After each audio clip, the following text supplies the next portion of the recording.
Greg Sachs started to compete in NASCAR in 1980 by competing in the modified division. In 1983, he began to compete in a Cup Series with his family's team, Sachs & Sons.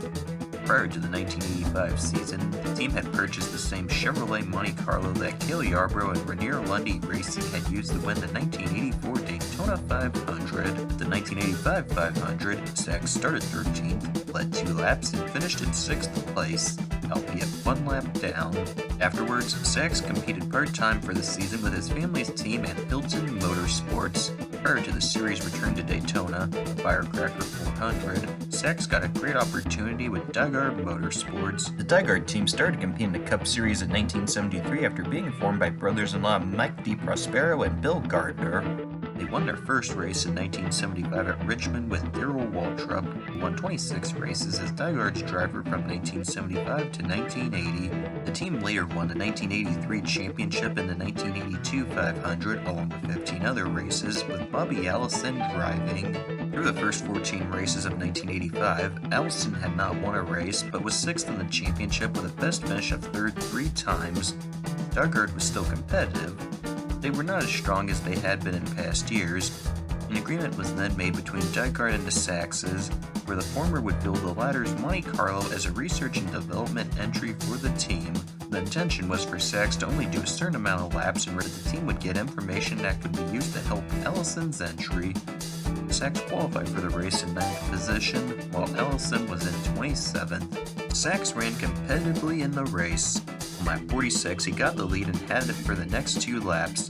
At some point, the Dygard team decided to keep Sachs in the race. Then, on the 73rd lap, Sachs made a 3-wide pass on Dale Earnhardt Sr. and Neil Bonnet for 3rd place.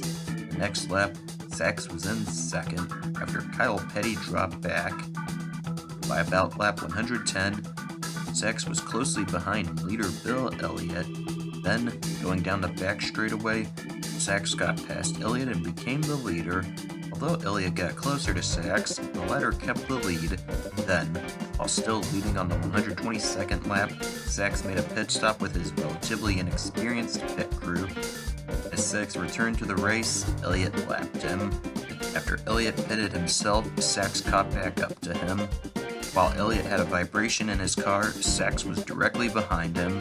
Exiting turn 4, Sachs then nearly lost control. With 10 laps remaining, Elliott had a slight lead over Sachs. With just 8 laps remaining, Sachs passed Elliott for the lead on the back straightaway again. That same lap, Elliott had to make a pit stop.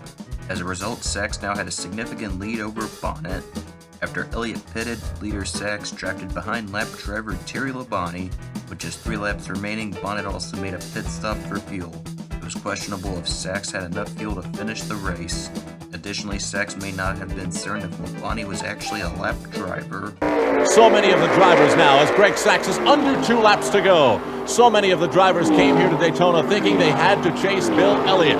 They may leave the east coast of Florida thinking, oh no, now we have to chase Greg Sachs too. Remember, number 44, Terry Labonte, is 1 lap behind the pace. But the way Greg Sachs is on his tail, you have to wonder, does he know he is in first place? Or does he believe Labonte is in front of him? We had a report moments ago that the radio communication between the pit crew of Greg Sachs and the car was not functioning. It's been a long time since he went to the pits, and perhaps in the confusion of lead changes, he hasn't realized that he is in front. And as Labonte and Greg Sachs come out of turn 4, preparing to take the white flag, this last lap could prove interesting if that's the case. Meanwhile, in the Greg Sachs pits, they're believing that they have this race won. Sachs's wife, Victoria, was there with her fingers crossed. Sachs now moving alongside of Labonte. He certainly is making moves which indicate he believes he needs to finish in front of Labonte. The last lap of the Firecracker 400.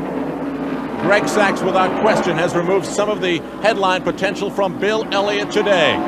Labonte still in front of Greg Sachs. It would take the unbelievable. Sachs is moving high alongside Labonte, way close to the wall. That definitely confirms it. There is no way Sachs would make such a move if he felt he was in front. But now, even in his own mind, Greg Sachs is the winner of the Firecracker 400.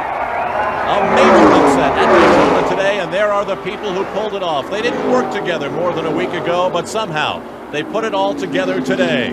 They call this a research and development car. Certainly, I hope they can remember all the things they did to make the number 10 car of Greg Sacks a winner today. In a major upset, Sacks won in an unsponsored car that was not intended to complete the full race. In all, he led for 33 of 160 laps. Unfortunately, the race had negative effects for Dygard. Ellison's contract stated that he was to be the team's only driver. As a result, he left the team and restarted his Bobby Allison Motorsports team, which shared the Miller Brewing sponsorship with Dygard. Sacks did the remaining 13 races of the 1985 season with Dygard, getting a best finish of 9th at Atlanta. He continued to drive with them in 1986, as they were struggling financially. That year, they had a best finish of 10th at Talladega. After they split, Dygard closed in 1987. Sacks continued to compete in the Cup Series until 2006, but never won another race. However, on July 4th, 1985, Sacks was NASCAR's accidental winner.